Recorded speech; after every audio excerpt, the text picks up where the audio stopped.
worked in Star Trek.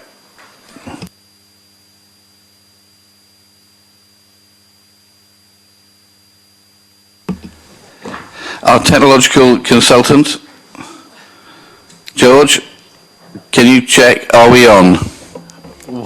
One moment, Gerald. I will, no worries. So, shall I say something to see if it's coming through? Okay. Colleagues, my apologies. There you go, it works. Lovely, thank you. And George, thanks for alerting us to that. Colleagues, I'm not going to get us to go around and introduce ourselves all over again.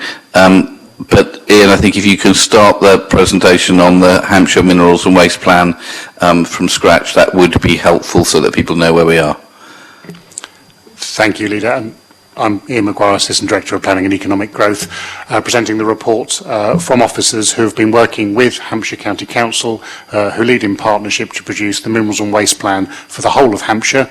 The recommendation before you today has been produced by groups of officers both here and at the Hampshire County Council with Southampton City Council as well.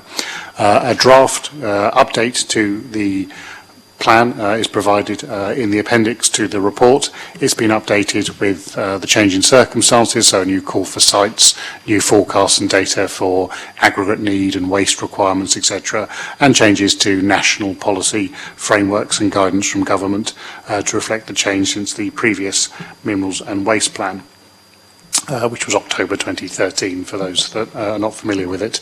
The report details the principal changes to the plan in this new version and seeks authority from Cabinet to authorise Hampshire County Council on our behalf to carry out a Regulation 18 consultation on the plan, which will be an 8-week consultation starting in early November. Obviously that would then inform the drafting up of the final submission version of the plan, which will in due course come back to officers and members for final approval. The recommendations are that the updated report of the draft plan is noted and agreed, and Hampshire County Council is authorised to undertake that consultation with officers' delegated authority for any minor textual amendments needed. Happy to take any questions, of course. Thank you very much indeed, Ian. This is an important plan because even though we're an urban authority and we haven't got big mineral deposits being dug up in our areas or landfill sites, we do have aggregate coming into both Langstone Harbour and into Portsmouth Harbour for offloading, and also we have to get rid of our rubbish. My understanding is we're one of the councils with the very lowest amount of our rubbish going to landfill at 4%. Which is very good, but we are also working on trying to establish and build an anaerobic digester to be able to take all the food waste that we're collecting and from other councils as well, so that we can turn it into compost, but also to take the methane off it and push that back into the gas mains so that it doesn't go into the atmosphere. Colleagues, any questions or comments on the Minerals and Waste Plan, or are we happy to send it on? Okay, everybody happy? Thanks very much indeed. Thank you very much, Ian. Item 6, appointment of LGBTQ plus young people's member champion. So a group of young people have met to choose who that is.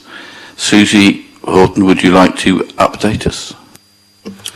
Thank you, Leader. Yes, I am delighted to announce that I am the LGBTQ champion. Thanks for teeing that up nicely. And I just want to take this opportunity to say a few things, if I may. I am delighted to be here. I was a little bit surprised, to be honest. There were a few people put their names forward, and I'm grateful for them to do that. And I'd particularly like to thank Councillor Lewis Gosling for contributing to the hustings. In actual fact, I had COVID at the time, but I couldn't bear that I actually wouldn't attend the hustings, so we did it digitally. And it turned out that I was the sole person getting grilled, which was a really good experience for me so that I absolutely understood the issues that these young people want their champion to represent them on. But just a little bit of background about this. This idea came from a notice of motion where we talked about sex and relationships education across the city, and that it was about future-proofing our schools from any potential challenge around some of the tricky issues within that, the controversial issues within that.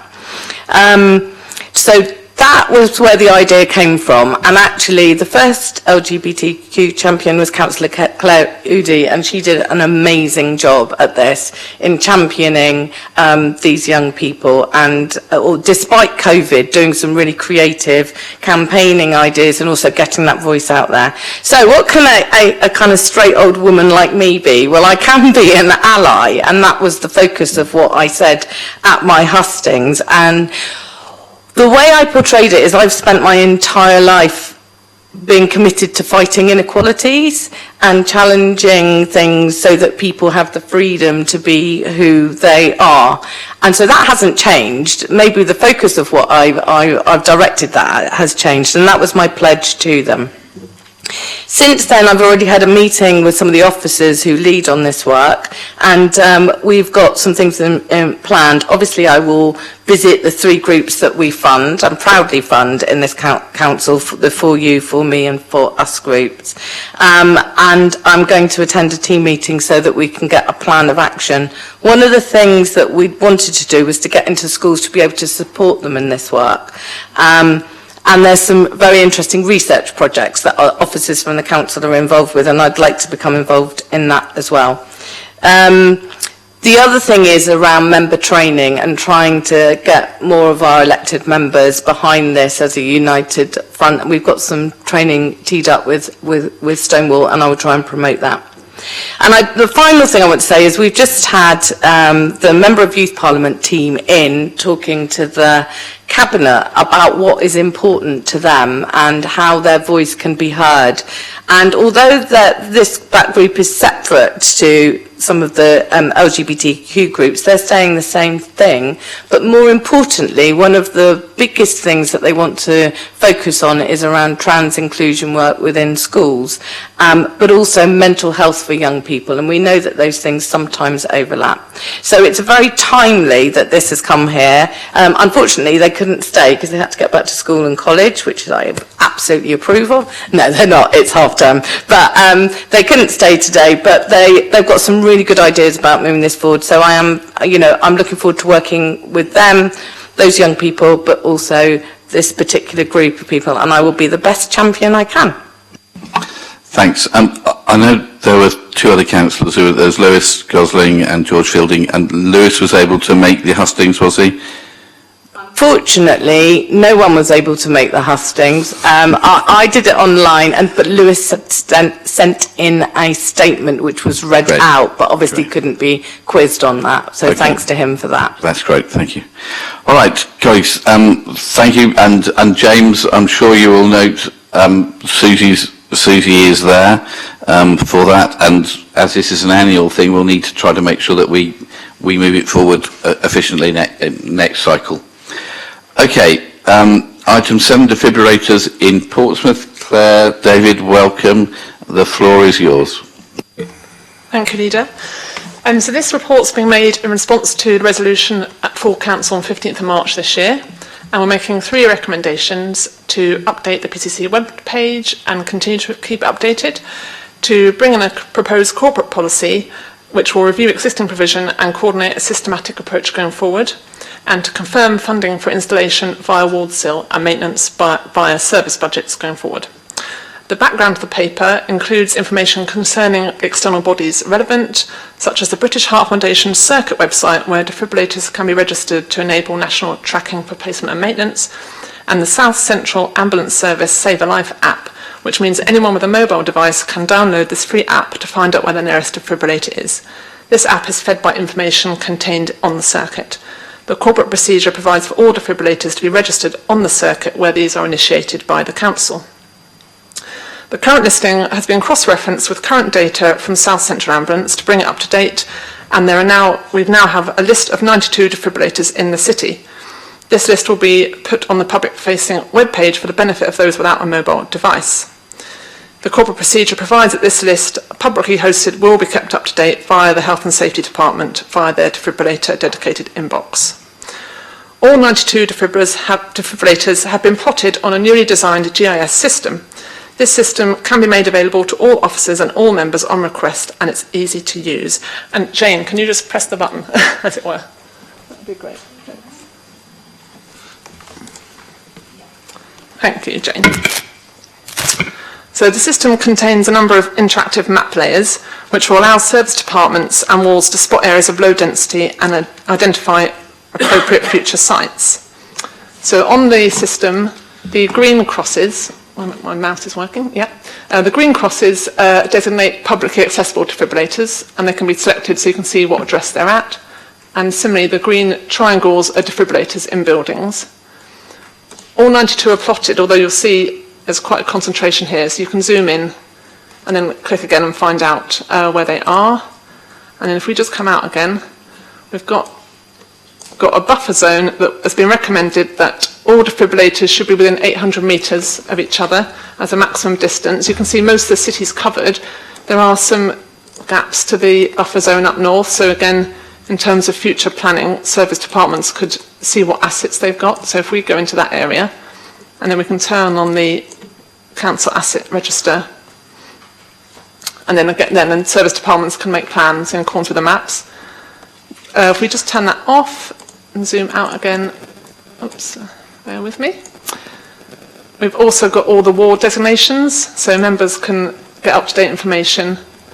Turn that one off, as to what defibrillators are in their wards.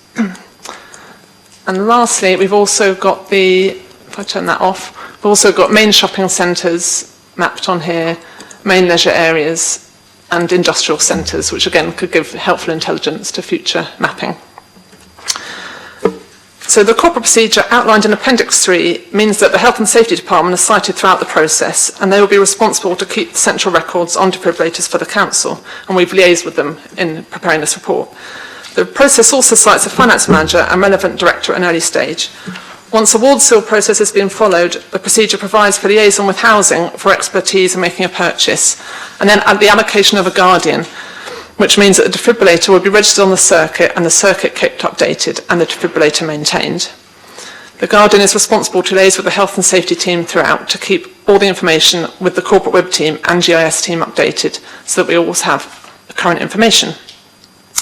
In the report, we recommend that ward councillors, where working directly with community associations rather than a council department, would also identify a community guardian for any installation of defibrillators that they may make. We've set out the current installation costs in the report to cover the defibrillator model, an external heated cabinet for an external defibrillator installation costs. And we propose that these are met via ward SIL, and the draft SIL note is appended to the report. Meeting the installation costs via ward SIL has been a successful approach to defibrillator installation to date, and we propose that the maintenance costs are borne by existing service budgets. And the last thing I just wanted to say was to take the opportunity to thank other colleagues in the council. Dave and I have worked with Meredith Hughes in housing and Malcolm Norman in GIS, who have been really important to helping us with all the mapping and things. Thank you. Thanks so much, Claire. I've got Matthew and Steve. Thank you, Gerald, and thank you so much for this report. Just like to put on record my thanks for all the work that's been done putting this together as a result of that of the motions council. And I think it's just sensible for us to have this systematic plan going forwards for defibrillators. Obviously, making sure that it's public accessible where they are, so people can use them when they need to. That you can have the understanding of where there are those gaps, and though we have the 800 metres, I know that some of that can be slightly misleading due to the because that's a standard that's been put forward, I think nationally as well in terms of the space. But we know that it also gives us those sort of more gaps on the map where we can look to do that. But I think for ward council's point of view, it absolutely makes sense for us to be able to know where our gaps are and where we can have those conversations, because we're making still decisions to say, actually, yeah, that's an area we need one. But also for people who say, well, what about having a defibrillator here? And you say, well, actually, there's one a couple of streets away that you might not have known about before then, including those ones that are in buildings as well, that are obviously available to people to use when they need to. So I completely back this report. It's a sensible way forward, and it will just make what we need to keep people safe in terms of if they need defibrillators better in the future. Thanks so much. Steve? Yeah, just to partly echo what Matthew's just said, I know a huge amount of work has gone into this by Claire, and historically David's support were working with all those different community groups across the city, getting defibrillators installed, procuring them, etc. So I know that his involvement goes way back on this, and it's something he's always been passionate about. And Claire's mapping exercise that she's worked through here, really valuable resource now, does exactly what full council was suggesting via that notice of motion.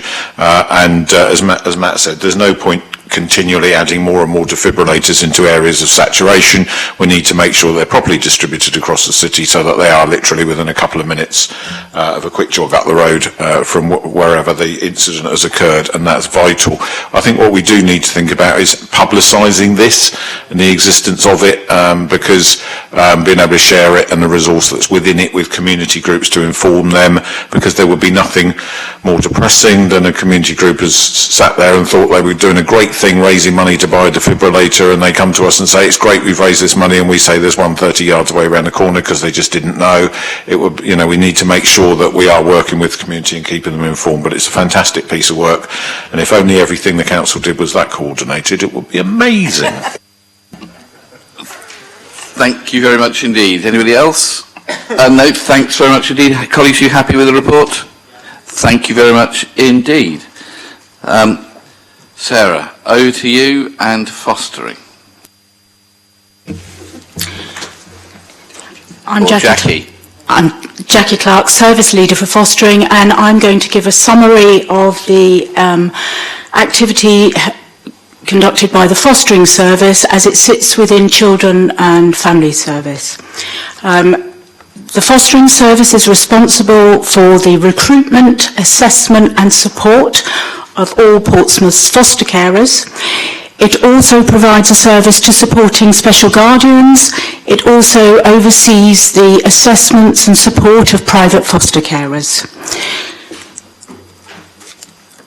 The Fostering Service comprises those three teams. The key points that need to be noted for today is the recruitment of foster carers this year. Sadly, we are down on our recruitment. We recruited a total of 11 foster carers, which is a significant reduction from the previous year where we approved 29. This is in line with the national shortage of foster carers. We have a very robust marketing strategy which we're already implementing. We work with our marketing officers. We do face-to-face events. For example, we've done Victorious Festival this year. We've had an event at Fratton Park last week, and we've done the Spinnaker Centre.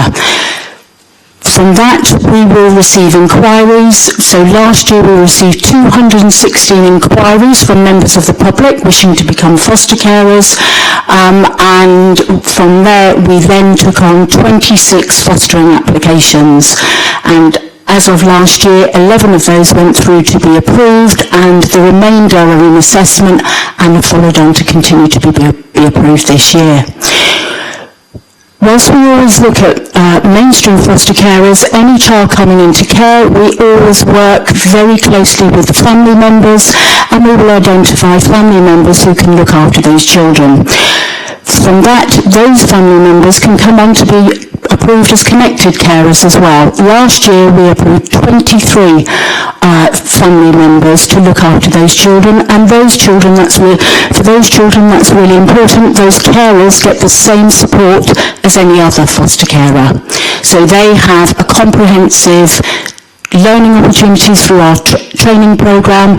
We offer support groups, we offer peer mentoring, and Portsmouth is quite unique in this area because we offer our own foster carer out-of-hours support service as well. The vast majority of foster carers who come to Portsmouth, we may be a relatively small fostering agency compared to our neighbours, but the feedback that we have from our foster carers is that we are small and mighty. By that I mean foster carers will recommend each other, and last year of those 11 fostering families that were approved, 4 of them transferred from other agencies, which is a real plus for us.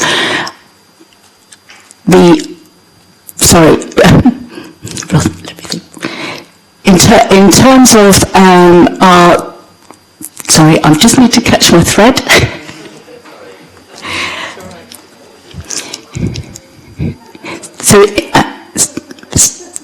So whilst we approved those 11 carers, we also approved 23 family and friends carers, and of those carers, they were able to progress to special guardianship as well. That means the child leaves care and the family member gains some legal responsibility. So we will promote special guardianship with our family and friends carers as appropriate. In terms of our foster care recruitment, one of Portsmouth's unique selling points across the South Coast is we've developed a new model in line with the National Fostering Network. We've introduced a new model of care called the Mockingbird model of care. This has been very, very successful. We started off in 2021 launching one set of carers for Mockingbird. In February 2023 we will be up to 5 Mockingbird constellations.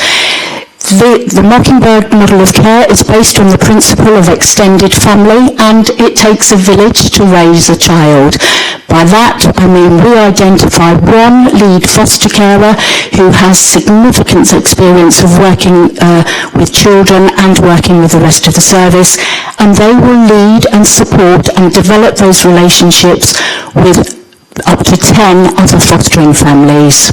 That promotes support within the fostering service, but specifically it enables the children in care to form relationships with their carers, but also with each other.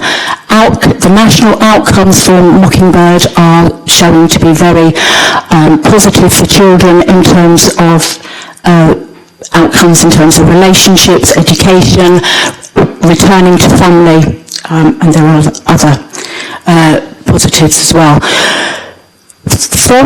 From the Mockingbird model of care, we are able to take some of those practice and share them with the rest of our fostering families. So, as of the end of March 2022, we had 220 fostering households. 40 of those are part of Mockingbird, 23 of those are part of family and friends, and the others offer other types of care. They may offer respite, short-term, long-term care. Families approved for up to 4 children could offer all types of care. And that's decided through working with the supervising social worker and with the family placements team. In terms of foster care retention, you will see in the table, there is a table that goes back 5 years for Portsmouth fostering, and we have consistently maintained 200 plus fostering households. Within that, you will also see that the number of children we have in our care at any one time has fluctuated over those past 5 years. Nonetheless, the vast majority of children in Portsmouth care are placed and looked after by our own fostering households, which is a real strength for Portsmouth. In terms of those that we lose, those foster carers that we lose, we tend to lose them through because they retire. One of the significant standouts for Portsmouth is that once Portsmouth foster carers come to us, they will stay. Only 2 weeks ago, I was celebrating somebody who had been in foster care for Portsmouth for 30 years. Sadly was going on to retire, but nonetheless will come back and support us in other ways. So in terms of our foster carers, we retain 200 plus every year. We lose the vast majority because it's for natural reasons, retirement, health problems, change in circumstances as well.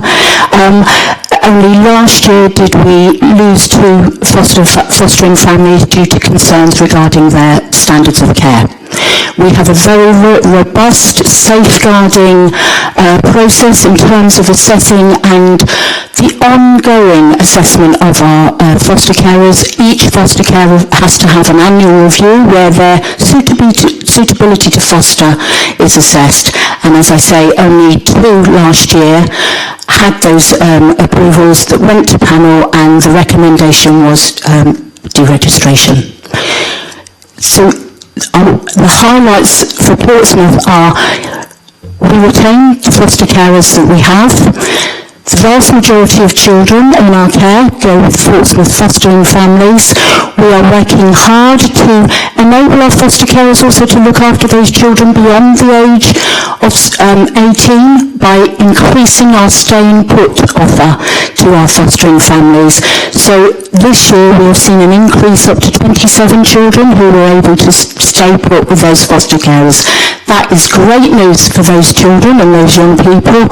What it means for us is we absolutely need to strengthen our front door in terms of new foster carers coming forward too. Jackie, thanks very much indeed. That was very helpful.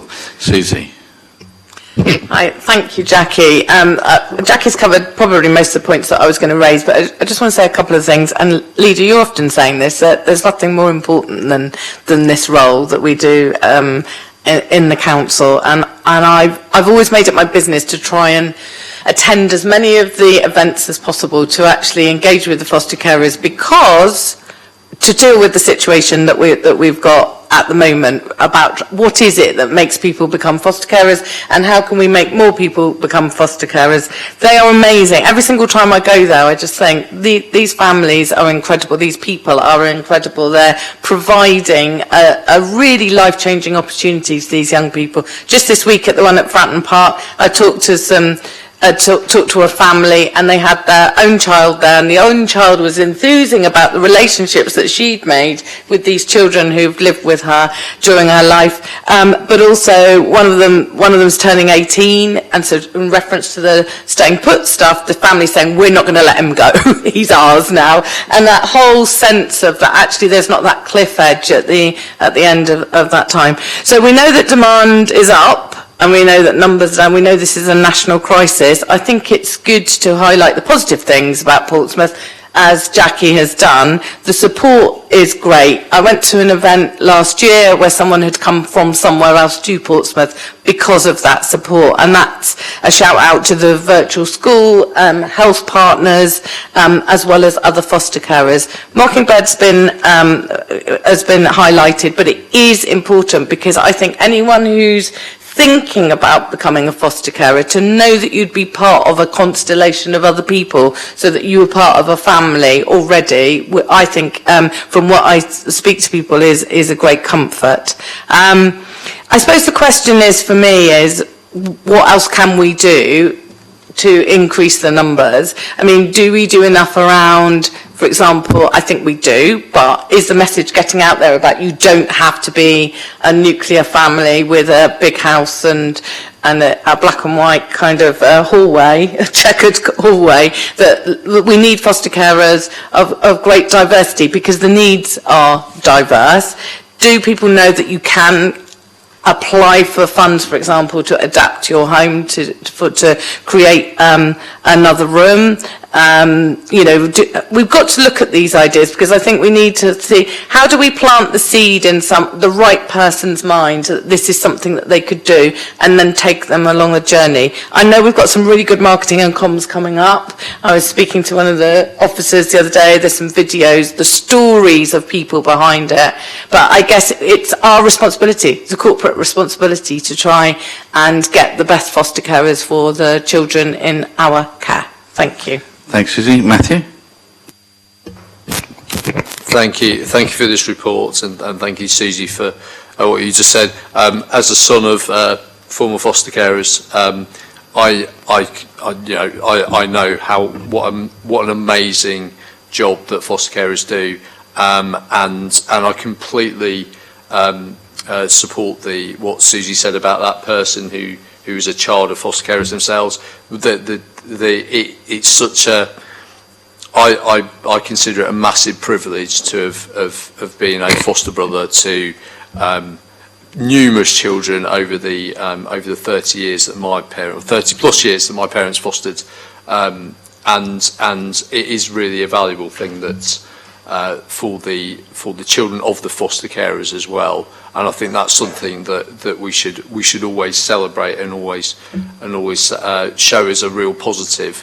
But obviously, it's for the children that are fostered where they're changing those lives. And so a massive thank you to all the foster carers in the city, and a thank you for the team that supports them, to Jackie and her team, because that's the reason why you retain the foster carers. That's the reason why they keep caring for the children in the city that need the most support. If you didn't have that support, they wouldn't stay. So thank you so much for all of your work and